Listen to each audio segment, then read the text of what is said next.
Setelah Ge Putu puas ya mengeluarkan unek-uneknya, mengeluarkan isi hatinya, Ge Putu pun pulang. Yang sebenarnya waktu itu Ge Putu sudah diminta dulu untuk tenang dan bicara baik-baik oleh paman dan juga neneknya. Tapi mungkin karena Ge Putu kadang tai kepulu, dia tidak menghiraukan kata-kata siapapun dan hanya menatap ke arah ibunya yang berdiri mematung sambil menangis. Sepertinya ibunya Ge Putu ini ingin mengatakan sesuatu, tapi ya entah takut atau bagaimana, Ge Putu juga tidak mengerti. Saat itu semotonya dengan marah, Ge Putu pun mengambil sepeda motor dan pulang ke rumah. Dan saat tiba di rumah, Ge Putu mengamuk, membanting barang-barang dan bilang kepada kelima adiknya, kalian jangan pernah lagi menerima barang-barang dari perempuan itu. Mereka tidak peduli dengan kita dan kita juga harus tidak peduli dengan mereka. Ibu dan juga keluarganya tidak pernah peduli dengan kita. Kenapa kita harus mengingat mereka? Miss Meton. Tanpa sadar, Ge Putu pun mengakui kalau itu adalah memang benar ibu mereka. Adik-adiknya menangis karena mungkin takut dengan Ge Putu. Dan adik-adiknya pun masuk ke kamar. Ketika itu Ge Putu menangis menjerit, kenapa kok seperti ini? Kenapa? Dan saat Ge Putu ini mengamuk, ya bapaknya datang dan menjelaskan, kenapa kok kamu seperti ini? Biar bagaimanapun itu adalah ibumu. Surga ada di telapak kaki ibu, kenapa kok kamu seperti ini? Nah, di sini bapaknya Ge Putu kok tiba-tiba berbicara seperti itu tentang ibu mereka. Dan neneknya pun datang menampar bapaknya Ge Putu dan bilang, kenapa kamu membela wanita itu? Dia sudah meninggalkan kamu dengan anak-anakmu. Dan kamu sendiri kan yang bilang, kalau istrimu pergi dengan lelaki lain, kenapa kok kamu membela dia? Dan bapaknya Ge Putu pun diam semeton. Saat itu ya, dalam keadaan berapi-apian, neneknya Ge Putu terus mengungkit masa lalu yang bilang ibunya kini gitu. Dan Ge Putu pun mulai membenci dan juga minta maaf kepada adik-adiknya kalau tadi dia itu bersikap kasar. Dia melakukan itu karena tidak mau adik-adiknya yang sudah mulai beranjak dewasa ini terluka lagi karena kedatangan dari ibu mereka semeton. Singkat cerita, semakin waktu pun berlalu ya, Ge Putu pun melalui hari-hari tenangnya bersama dengan adik-adik tercinta, nenek dan juga bapaknya.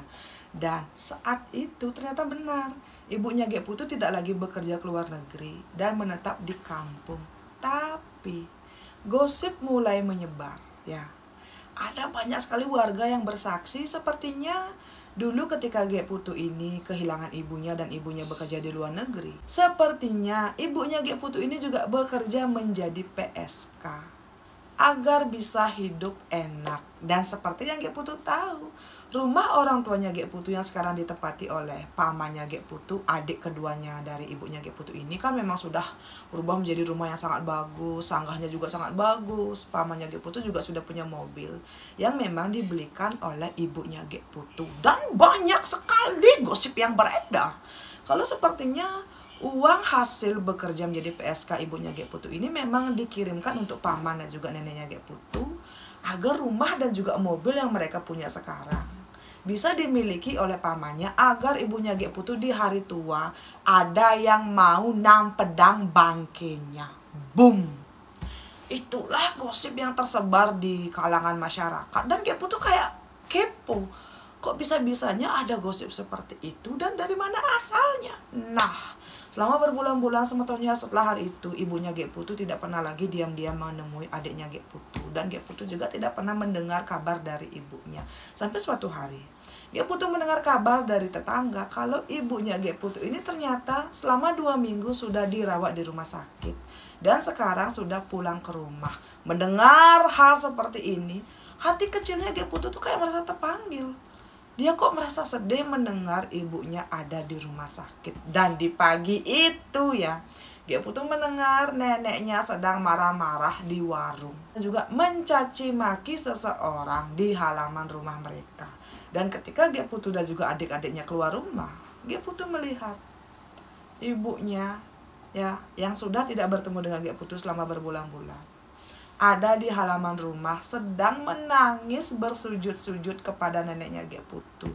Dan di situ Ge Putu melihat neneknya Ge Putu mengusir ibunya dan melarang ibunya Ge Putu bertemu dengan Ge Putu dan juga kelima adiknya. Tapi anehnya sementara bapaknya Ge Putu cuma diam, menangis melihat ibunya Ge Putu sedang dicaci maki oleh neneknya. Dan Ge Putu melihat, kok sekarang badan ibunya kurus sekali semeton, benar-benar kurus sampai ya kayak leher ibunya ini kayak memanjang ya, saking kurusnya. Dan ketika itu Ge Putu melihat ibunya, dan ibunya juga melihat Ge Putu. Ibunya Ge Putu berlari mendekati Ge Putu, tapi ibunya tidak menyentuh Ge Putu sama sekali. Di sana ibunya menangis dan meminta maaf kepada Ge Putu kalau dulu dia menyia-nyiakan Ge Putu. Dan neneknya Ge Putu berteriak dari kejauhan, "Woi kamu wanita bangsat, jangan sentuh anak saya dan juga cucu-cucu saya. Pergi kamu dari sini.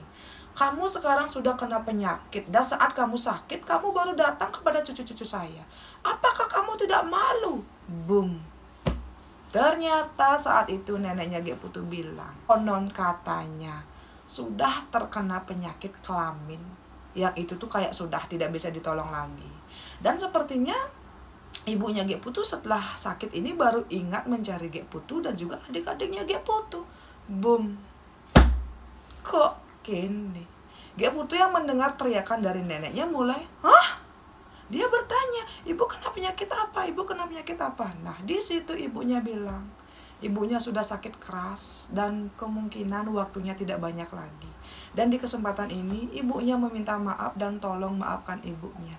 Ibunya ingin kalau nanti setelah dia meninggal dunia, Ge Putu dan juga adik-adiknya yang lain langsung mengkremasi ibunya, dan abunya tolong larung nanti di Segara menggunakan banten A B C D E F G. Nah, saat itu semeton Ge Putu tidak sempat untuk bereaksi karena ibunya ini sudah keduluan diusir oleh neneknya. Dan setelah hari itu, Ge Putu mulai bertanya, benar gak sih gosip yang beredar di masyarakat kalau ibunya tuh ya sudah bekerja menjadi sundel dan juga PSK untuk mengirimkan uang kepada pamannya. Karena Ge Putu saking keponya ya, dia pun mencari tahu kebenaran ini dan bertanya kepada bapaknya, "Bener gak sih Pak, waktu ibu meninggalkan bapak ya, ibu ini meninggalkan bapak tuh ya karena ibu pergi dengan lelaki lain." Dan ketika itu bapaknya menceritakan yang sebenarnya, kalau ternyata ibunya pergi karena memang bapaknya yang sudah meng-KDRT ibunya sampai ibunya ini tidak bisa berdiri dan bangun. Dan di malam itu ketika ibunya di KDRT, keluarga ibunya datang mencari ibunya dan juga membawa ibunya ke rumah sakit. Karena bapaknya ini takut nanti dimarahi oleh neneknya. Bapaknya pun bilang kepada neneknya Ge Putu kalau ibunya ini ketahuan selingkuh dan sudah diceraikan oleh bapaknya. Karena ternyata ketika itu bapaknya Ge Putu sudah punya simpanan di luar rumah. Boom. Jadi ternyata semeton, apa yang dipercaya oleh Ge Putu selama bertahun-tahun dari dia tamat SD sampai sekarang dia sudah bisa sukses, itu adalah kebohongan yang diutarakan oleh bapaknya agar bapaknya ini tidak dimarahi oleh ibunya, yaitu neneknya Ge Putu. Saat itu Ge Putu bingung sama teman, loh ini kok begini gitu loh. Nah, saat itu juga ya bapaknya Ge Putu bilang, "Ge, sekarang ibumu sudah sakit, apa kamu tidak rindu dengan ibumu? Datanglah ke rumah ibumu, bicarakan baik-baik dengan ibumu apa yang terjadi." Mendengar kata-kata ini semeton, tiba-tiba wajahnya Ge Putu tuh langsung merah padam. Dia tuh merasa dek dek dek dek dek dek dek.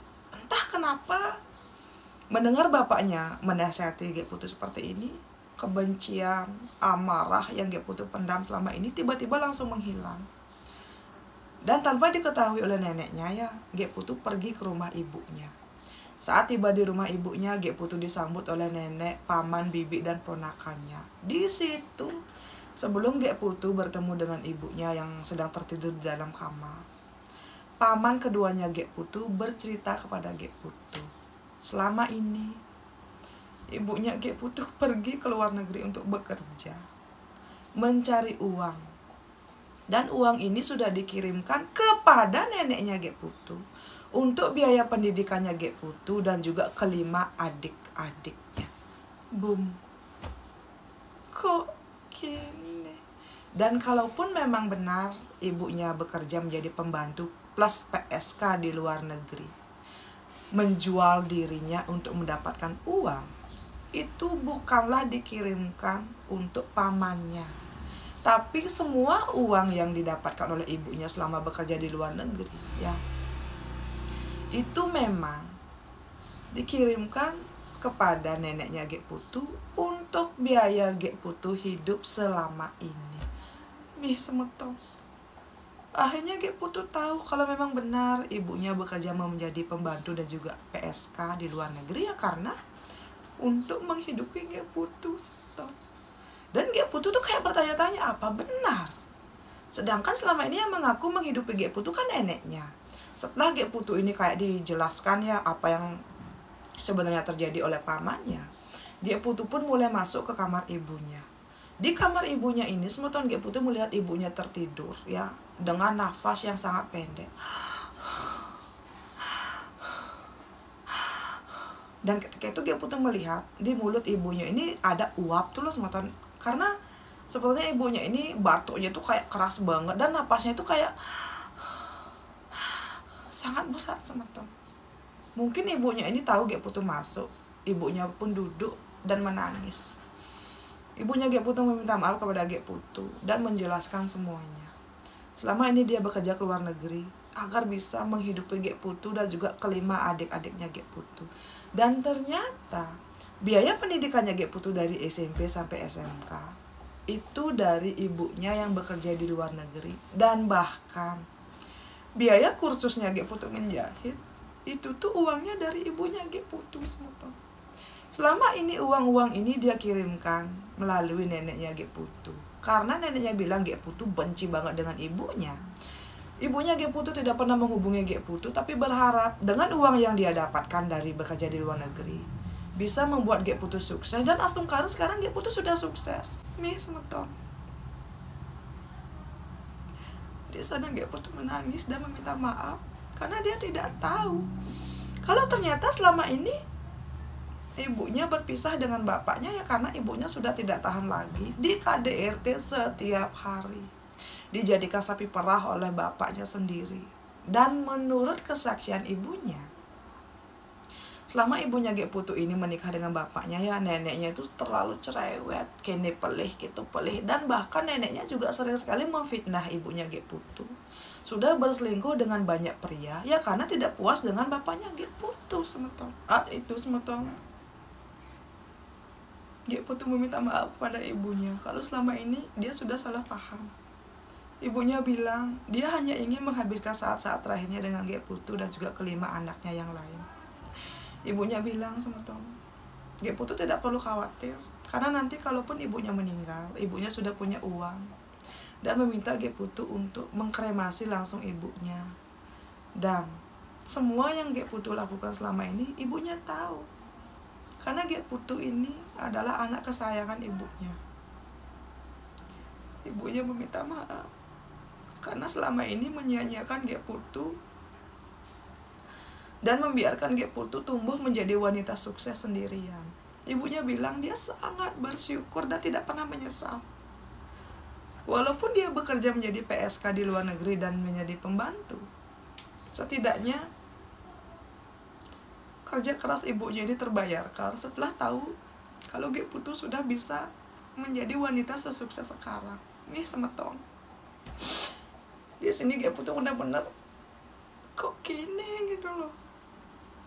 Ternyata neneknya selama ini berbohong dan malah tetap mengambil uang dari ibunya tapi mengaku kalau itu uang dari dia. Nah, selama berjam-jam Gek Putu mengobrol dengan ibunya ya Gek Putu pun pulang ke rumah. Dan ternyata neneknya Gek Putu tahu kalau Gek Putu ini baru dari rumah ibunya. Di sana neneknya mengamuk, menangis dan niktik tangkah. Kenapa kamu pergi ke rumah wanita itu? Kamu tidak ingat apa yang dia lakukan kepada kamu dan juga adik-adikmu? Dia bekerja keras membesarkan Gek Putu bukan untuk berkhianat seperti ini. Dia bekerja keras ya agar di hari tua dia itu punya sandaran karena tidak bisa mengandalkan bapaknya Gek Putu yang kerjanya cuma makan, tidur, dan berjudi dan nyewek saja. Semeton. Di situ Gek Putu kelepasan bertanya, uang mana yang nenek maksud? Apakah uang dari ibu saya? Kenapa nenek berbohong? Kalau selama ini ibu saya adalah wanita yang nakal. Dan kalaupun memang ibu saya wanita yang nakal, kenapa nenek tetap mengambil dan juga menerima uang dari ibu saya? Kenapa nenek sejahat ini? Neneknya Gek Putu pun tidak bisa berkata-kata. Di awalnya dia mengelak semeton. Kenapa kamu percaya? Kenapa kamu percaya? Tapi Gek Putu terus bertanya, dan bertanya. Logikanya ya, Gek Putu dari tamat SD sampai SMK, sampai bisa kursus dan juga membeli alat-alat yang segitu banyaknya, itu tuh biayanya banyak banget. Belum lagi biaya sekolah adik-adiknya. Apa iya dari hasil berjualan sembako saja neneknya bisa mengcover semua biaya tersebut tanpa hambatan, semetong? Ini semetong.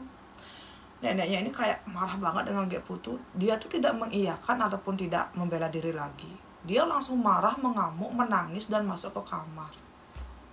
Setelah itu semetong, Gek Putu bertanya lagi kepada bapaknya.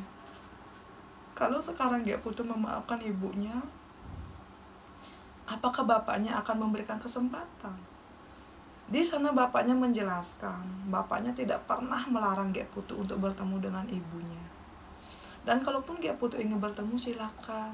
Asalkan Gek Putu jangan terlalu marah dengan neneknya. Karena biar bagaimanapun selama ini neneknya lah yang membesarkan Gek Putu dengan adik-adiknya. Ini semeton. Untuk pertama kalinya ya, setelah kepergian ibunya, Gek Putu memeluk bapaknya dan menangis bersama. Selama bertahun-tahun Gek Putu sangat merindukan ibunya, semeton.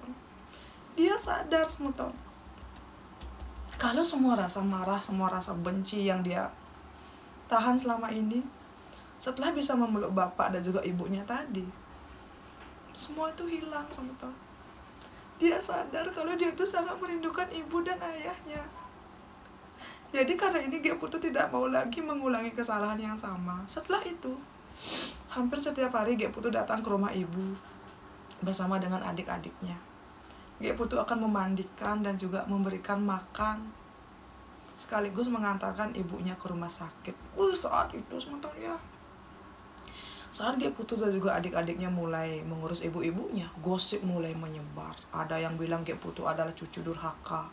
Kenapa kok lebih memilih mengurus ibunya daripada neneknya? Pokoknya gosip menyebar, sementara dan Gek Putu juga tidak tahu dari mana datangnya gosip-gosip seperti ini. Sampai suatu hari, setelah tepatnya Gek Putu 1 tahun mulai berbaikan dengan ibu dan juga bapaknya, tiba-tiba ibunya ini ngedrop dan juga dilarikan ke rumah sakit. Dan setelah di rumah sakit selama 3 minggu, dalam keadaan yang sangat kurus, kering, setelah makan bersama,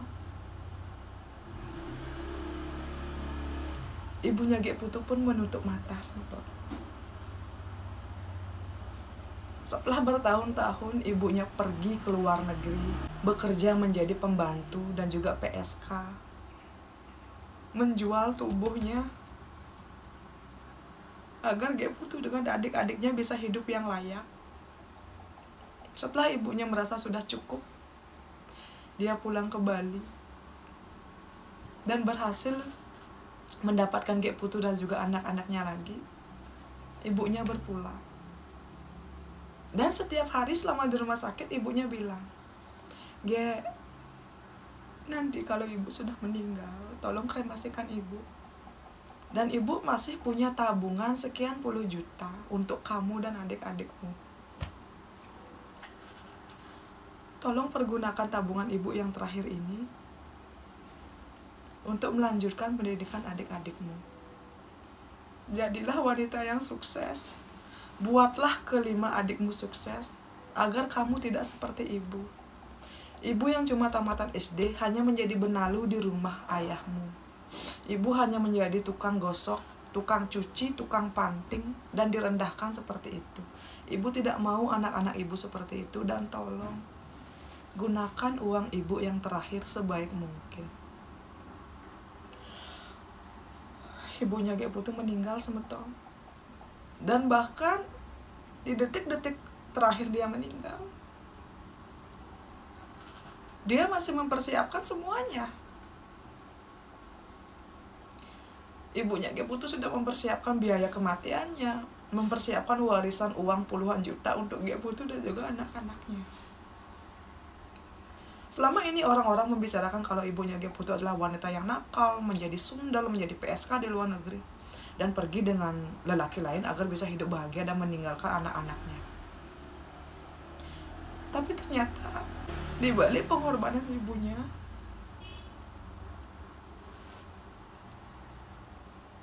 dia menjual dirinya agar bisa memberikan yang terbaik untuk Gek Putu dan juga adik-adiknya. Akhirnya setelah itu semeton, ibunya pun dikremasi dan sesuai dengan permintaan ibunya, abunya pun dilarung di laut. Uang warisan ibunya ini dipergunakan oleh Gek Putu untuk membiayai pendidikan adik-adiknya. Saat ini semetonnya neneknya Gek Putu dan juga bapaknya Gek Putu sudah meninggal dunia. Dan bahkan setelah neneknya ini meninggal ya, Gek Putu belum berbaikan dengan neneknya karena neneknya ini kayak marah banget. Kenapa kok Gek Putu mau merawat ibunya ketika di rumah sakit? Dan inilah cerita dari Gek Putu tentang masa kecilnya yang sangat tidak bahagia semeton. Ditinggalkan oleh ibunya, dibohongi oleh neneknya. Dan selama bertahun-tahun Gek Putu memendam rasa cinta, rasa rindu dan juga rasa kesepiannya yang dia tutupi dengan amarah dan juga kerja keras. Untuk semetonku, bagaimana? Kalau kalian menjadi Gek Putu, apa yang akan kalian lakukan? Apakah kalian akan memaafkan ibu kalian? Atau kalian akan mengikuti apa kata dari nenek kalian? Nah, untuk Gek Putu suksema sekali. Dari tadi saya tuh kayak berusaha untuk tidak menangis agar tidak, gimana ya. Terima kasih untuk cerita ini. Karena dari cerita ini saya tuh kayak sadar kita tidak bisa mengulang waktu semeton. Tapi setidaknya ketika kita diberikan kesempatan dari yang di atas untuk memperbaiki semua hal, ayo perbaiki.